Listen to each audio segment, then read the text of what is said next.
आप सभी को मेरा नमस्कार, जय हिंद। हमने पढ़ा यूरोप में राष्ट्रवाद, और यूरोप के राष्ट्रवाद की कड़ी में हमने फ्रांस की क्रांति के साथ साथ इटली और जर्मनी के एकीकरण पर हमने चर्चा की। और इसके बाद हम आपको लिए चलते हैं यूनाइटेड किंगडम की दुनिया में, यानी ग्रेट ब्रिटेन का विकास कैसे हुआ। तो सबसे पहले हम नज़र डाल लेते हैं मानचित्र पर, क्योंकि 16वीं-18वीं शताब्दी से पहले अगर हम देखें तो किसी तरह के राष्ट्र राज्य का उल्लेख या मानचित्र में हमें राष्ट्र राज्य नहीं दिखाई देता, बल्कि छोटे छोटे द्वीपों का एक समूह नजर आता है। तो यहाँ पर इन समूहों को मिला करके ग्रेट ब्रिटेन कैसे बना, कैसे उसका विकास हुआ, उस पर हम चर्चा करेंगे। तो मानचित्र में हम देखें कि किस तरह के मुख्य रूप से द्वीप थे और जिनका निर्माण हुआ, उस पर हम चर्चा करते हैं। तो सबसे पहले एक साधारण सी ट्रिक से उसको हम याद करेंगे, मुख्य द्वीपों के नाम, जिसका है विंस। विंस में सबसे पहले आता है डब्लू। तो डब्लू का मीनिंग यहाँ वेल्स है, एक द्वीप वेल्स। दूसरा आता है आई और एन। आई एन का मतलब आयरलैंड नॉर्थ, यानी उत्तरी नॉर्थ। इसके बाद आता है ई से इंग्लैंड और एस से है स्कॉटलैंड। यानी मुख्य रूप से ये चारों मिलकर के बने यूनाइटेड किंगडम। अब शुरुआत कहाँ से होती है? शुरुआत में इंग्लैंड से देखने को मिलती है कि 1688 से पहले ब्रिटेन में या राजाओं का शासन था, और 1688 में संसद ने राजतंत्र का अंत कर दिया, यानी राजाओं का शासन समाप्त कर दिया, और वहाँ के संसद ने राष्ट्र राज्य का निर्माण किया, और जिसकी केंद्र बिंदु में था इंग्लैंड। और इस इंग्लैंड ये बना राजधानी ब्रिटेन की। और 88 से राजतंत्र के बाद यहाँ संसद का निर्माण हो गया और एक राष्ट्र देखने को मिला। अब उसके बाद इसने कहाँ से शुरुआत की? इंग्लैंड में आकर के बाद में मिला वेल्स। अब वेल्स और इंग्लैंड दोनों एक हो गए। अब उन्होंने क्या किया इंग्लैंड ने, क्योंकि यहाँ पर अंग्रेजों का शासन था और ये ब्रितानी शासन शक्ति के बल पर और संपत्ति के बल पर अन्य द्वीपों से ज्यादा प्रभावी थे। तो इन्होंने क्या किया, अन्य जो द्वीप थे जैसे स्कॉटलैंड और आयरलैंड, उन पर अपना आधिपत्य जमाने का प्रयास शुरू कर दिया, और वहाँ की जो लोग थे, वहाँ की संस्कृति थी, उनको भी उन्होंने दबाया। तो इसमें शुरुआत होती है स्कॉटलैंड से कि इंग्लैंड ने 1707 में स्कॉटलैंड के साथ एक्ट ऑफ यूनियन कानून बनाया, यानी एक ऐसा कानून बनाया जिसके अंतर्गत इंग्लैंड स्कॉटलैंड में शामिल हो गया, और वहाँ पर जितनी भी संस्थाएं थी, ये स्वतंत्रता थी, उन सभी पर रोक लगाई गई, और वहाँ का मत कैथोलिक था, उस कैथोलिक मत को दबाया गया, और इसके साथ साथ वहाँ की जो भाषा थी, संस्कृति थी, उसको भी फैलने से रोका। और इसी के साथ साथ इंग्लैंड, वेल्स और स्कॉटलैंड तीनों ने मिलकर के United kingdom of great Britain यानी इसका निर्माण कर लिया, इसका गठन कर लिया। अब एक ब्रिटेन का एक विस्तृत रूप देखने को मिला, जिसमें वेल्स भी शामिल हो गया, स्कॉटलैंड शामिल हो गया, और मुख्य जो था वो था इंग्लैंड। ये एक विस्तृत राष्ट्र के रूप में बन गए। अब एक अंतिम द्वीप यहाँ रह जाता है, वो है नॉर्थ आयरलैंड, उत्तरी आयरलैंड। यहाँ पर क्या था कि 1881 से ही अंग्रेजों का शासन था, यानी कि ब्रिटानी यानी ब्रिटिश सत्ता यहाँ पर थी, और यहाँ पर भी दो मत थे, एक कैथोलिक और दूसरा प्रोटेस्टेंट। अब कैथोलिक विद्रोह जो था उसका साथ दिया आयरलैंड ने, और प्रोटेस्टेंट का साथ दिया ब्रिटानी ने, यानी ब्रिटेन ने, इंग्लैंड ने। इन दोनों का आपस में संघर्ष हुआ, और इस संघर्ष में जीत गए इंग्लैंड वाले, यानी प्रोटेस्टेंट जो थे वो विजित हुए, और उन्होंने कैथोलिक विद्रोह को पूरी तरह से दबा दिया।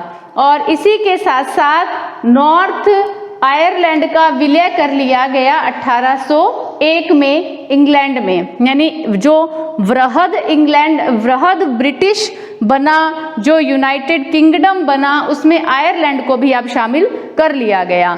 यानी कि अब बन गया सबसे पहले इंग्लैंड, और इंग्लैंड में शामिल हुआ वेल्स, वेल्स के बाद स्कॉटलैंड, और स्कॉटलैंड के बाद बना आयरलैंड। और ये चारों मिलकर के सामूहिक रूप से कहलाए यूनाइटेड किंगडम, और जिनकी अपनी एक भाषा, एक झंडा, एक राष्ट्रगान और एक समूह बन गया, और यूरोप महाद्वीप में एक राष्ट्र राज्य का निर्माण हुआ जिसका नाम ग्रेट ब्रिटेन। अब उसके बाद बात करें कि राष्ट्र राज्य की या राष्ट्र के दृश्य की कल्पना कैसे की जा सकती थी। अगर हमें किसी व्यक्ति को दर्शाना हो, उसके व्यक्तित्व को दर्शाना हो, तो एक मूर्ति बनाई जा सकती है, उसकी तस्वीर बनाई जा सकती है, लेकिन अगर एक राष्ट्र को दिखाना हो तो उसकी कैसे अभिव्यक्ति की जा सकती है, उसको कैसे दर्शाया जा सकता है। इसी कड़ी में कलाकारों ने 19वीं शताब्दी में राष्ट्र को अलग अलग प्रतीकों से, सिंबल से दिखाया। और शुरुआत हुई 1789 की फ्रांस की क्रांति से। जब फ्रांस की क्रांति हुई तो वहाँ स्वतंत्रता, न्याय, समानता और गणतंत्र को दर्शाने के लिए उन्होंने नारी को चुना, यानी महिला को चुना, और उसी महिला का नाम फ्रांस में ईसाई भाषा में रखा गया मारियान, यानी एक ऐसी महिला जो क्रांति का प्रतीक थी, स्वतंत्रता का प्रतीक थी, समानता का और गणतंत्र का प्रतीक मानी गई, और उसे कहा गया मारियान। और फ्रांस की डाक टिकटों पर, सिक्कों पर इस मारियान की पिक को, उसके दृश्य को, उसके चित्र को उन पर दिखाया गया, दर्शाया गया।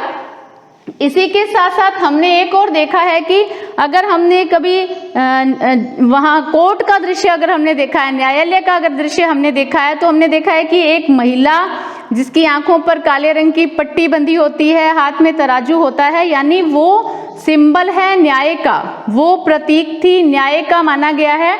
तो उसी तरह से जर्मनी में भी उनके एकीकरण, उसकी स्वतंत्रता का प्रतीक माना गया एक महिला को, जिसका नाम रखा गया जर्मेनिया।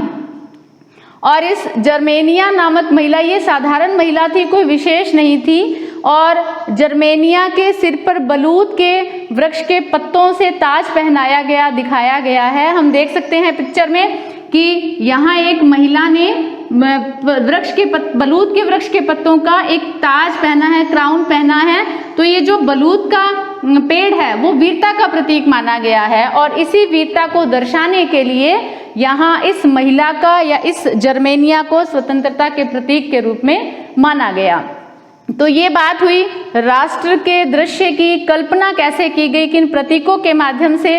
अब हम पढ़ेंगे इसी बिंदु में कि यूरोप में बाल्कन क्षेत्र में किस तरह राष्ट्रवाद देखने को मिला और साम्राज्यवाद देखने को मिला। बने रहें, अभी मिलते हैं हम।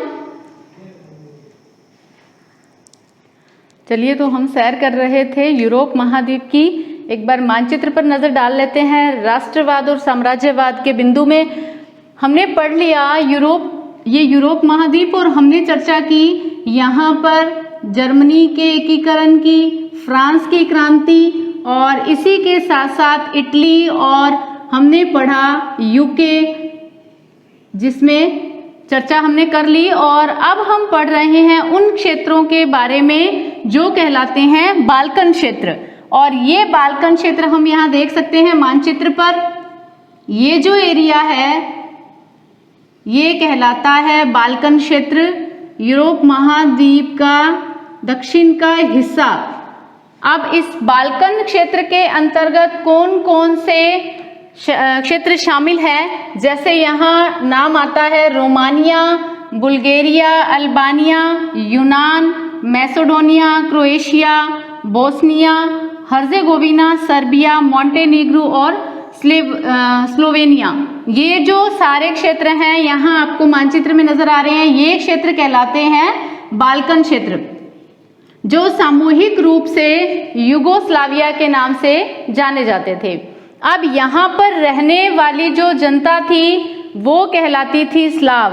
यानी जब फ्रांस की क्रांति हुई 1789 में, तो हमने ये पढ़ा कि उदारवादियों का योगदान रहा, राष्ट्रवादियों का इसमें योगदान रहा। लेकिन अब यहाँ एक परिवर्तन देखने को मिला कि जो उदारवादी थे उनकी नीतियाँ संकुचित हो गई। अब वो अनुदारवादी बन गए, यानी कि उनके आपस में हित टकराने लगे। तो यहाँ यही असर देखने को मिला इन प्रदेशों में, इन क्षेत्रों में। और एक तो ये बिंदु हुआ, और दूसरा इसके साथ साथ जो यूरोप महाद्वीप के जो बड़े राष्ट्र थे, जिसमें रूस, फ्रांस, जर्मनी, इटली, ये जो क्षेत्र थे, इंग्लैंड, ये चाहते थे अपना हित बाल्कन क्षेत्र में। तो यहाँ दो विवाद हो गए कि एक तरफ तो जो यूरोपीय बड़े राष्ट्र थे वो चाहते थे अपना विस्तार करना, अपनी शक्ति को बढ़ाना, और दूसरी तरफ ये बाल्कन क्षेत्र चाहते थे स्वतंत्रता, क्योंकि ये जो छोटे छोटे समूह थे इनका अपना ही शासन था, अपनी संस्कृति थी, और इसी को लेकर के ये अपने अपने उद्देश्यों की पूर्ति में लगे थे। अब यहाँ बात आती है कि इन क्षेत्रों में सामूहिक रूप से रहने वाले लोगों को कहा जाता स्लाव, और इन क्षेत्रों पर पहले अधिकार था ओटोमन साम्राज्य का, तुर्की साम्राज्य का। लेकिन जब ओटोमन साम्राज्य का पतन हो गया, समाप्त हो गया, अब उसके बाद हमने दूसरी बात की कि ये यूरोपीय राष्ट्र थे बड़े, जो चाहते थे इन क्षेत्रों पर अपना अधिकार करना, अपना विस्तार करना, जिसमें से इंग्लैंड, रूस, जर्मनी, ऑस्ट्रिया, हंगरी, ये सभी क्षेत्र थे। ये अपना यहाँ शक्ति प्रदर्शन करना चाहते थे, इनको प्राप्त करना चाहते थे, और इसी की परिणति के रूप में कई युद्ध हुए। और इसी युद्ध का एक महत्वपूर्ण कारण देखा जाता है, परिणाम देखा जाता है, वो है प्रथम विश्व युद्ध। अब प्रथम विश्व युद्ध में क्या हुआ है कि यहाँ जो थे ऑस्ट्रिया का जो राजकुमार था फर्डिनेंड, और उस फर्डिनेंड की हत्या कर दी बोस्निया के स्लावों ने। बोस्निया, ये सारे स्लाव थे, और बोस्निया के जो स्लाव थे उन्होंने ऑस्ट्रिया के राजकुमार फर्डिनेंड की हत्या कर दी, और इसी हत्या के साथ ही शुरुआत होती है 1914 में प्रथम विश्व युद्ध की, जिसने पूरे विश्व को अपनी इस काल के में समेट लिया। इस तरह की त्रासदी देखने को मिली, इस तरह की घटना देखने को मिली। इसका महत्वपूर्ण कारण रहा बाल्कन क्षेत्र में होने वाले युद्ध। और इसके साथ साथ विश्व के अनेक देश, एक तरफ तो ये घटना हुई, और दूसरी तरफ जो अनेक देश थे विश्व के, जो इन यूरोपीय शक्तियों के चंगुल में फंसे हुए थे। कुछ एक राष्ट्र, हमने जैसे खुद के भारत का ही अगर यहाँ उदाहरण लें कि भारत जो है वो इंग्लैंड के, ब्रिटेन के चंगुल में फंसा हुआ था, उसका उपनिवेश बना हुआ था। तो इन राष्ट्रों ने, इन देशों ने, इन उपनिवेशों ने स्वतंत्रता की ओर कदम उठाया, जिसमें हमारा भारत भी था। यानी कि 20वीं शताब्दी के प्रारंभ में ये घटनाएं देखने को मिली साम्राज्यवाद और राष्ट्रवाद की। तो ये था आज का हमारा टॉपिक, जिसमें हमने चर्चा की ग्रेट ब्रिटेन के विकास के बारे में, और उसके साथ साथ बाल्कन क्षेत्र में होने वाले युद्धों, और इसके साथ साथ प्रथम विश्व युद्ध की पृष्ठभूमि को तैयार करने में इनका जो योगदान रहा उसके बारे में। तो बने रहे हमारे साथ, आप इसका स्क्रीनशॉट लीजिए। मिलते हैं हम अपने अगले वीडियो में। जय हिंद, जय भारत।